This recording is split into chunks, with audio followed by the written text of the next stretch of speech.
3 থেকে 5 জানুয়ারি 2025 পুরুলিয়া শহরে অনুষ্ঠিত হতে চলেছে রাজ্য যুব উৎসব যুব সংগঠন AIDYO এর উদ্যোগে। রাজ্যে যুব উৎসবের প্রস্তুতিতে মেখলিগঞ্জ ব্লকে চলছে দেওয়াল লিখন। সংগঠনের কোচবিহার জেলার সম্পাদক মণ্ডলীর সদস্য রঞ্জিত কুমার রায় বলেন, বিভিন্ন প্রতিযোগিতামূলক volleyball, football, kabaddi, road race, সমবেত সঙ্গীত, নাটক, আবৃত্তি সহ বিভিন্ন প্রতিযোগিতামূলক অনুষ্ঠান অনুষ্ঠিত হবে।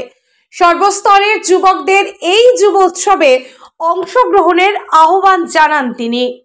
বর্তমানে শাসক শ্রেণী যুব সমাজের নৈতিক মেরুদণ্ডকে ভেঙে দেওয়ার উদ্দেশ্যে, নৈতিক বলকে ধ্বংস করার উদ্দেশ্যে যেভাবে মদের ঢালাও লাইসেন্স দিচ্ছে এবং অপসংস্কৃতির যেভাবে বন্যা বইয়ে দিচ্ছে, ফলে এই অবস্থায় যুব সমাজের নৈতিক মেরুদণ্ডকে উন্নত করার উদ্দেশ্যে উন্নত রুচি, সংস্কৃতি এবং মূল্যবোধ সম্পন্ন যুব চেতনা গড়ে তোলার উদ্দেশ্যে আগামী 3 থেকে 5 জানুয়ারি পুরুলিয়া শহরে অনুষ্ঠিত হতে চলেছে যুব সংগঠন AIDYO এর উদ্যোগে রাজ্য যুব উৎসব।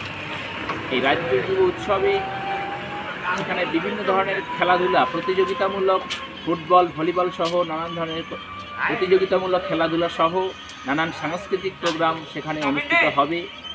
সর্বস্তরের যুবকদের কাছে আহ্বান, আপনারা এই যুব উৎসবে অংশগ্রহণ করুন এবং যুব উৎসবকে সফল করে তুলুন।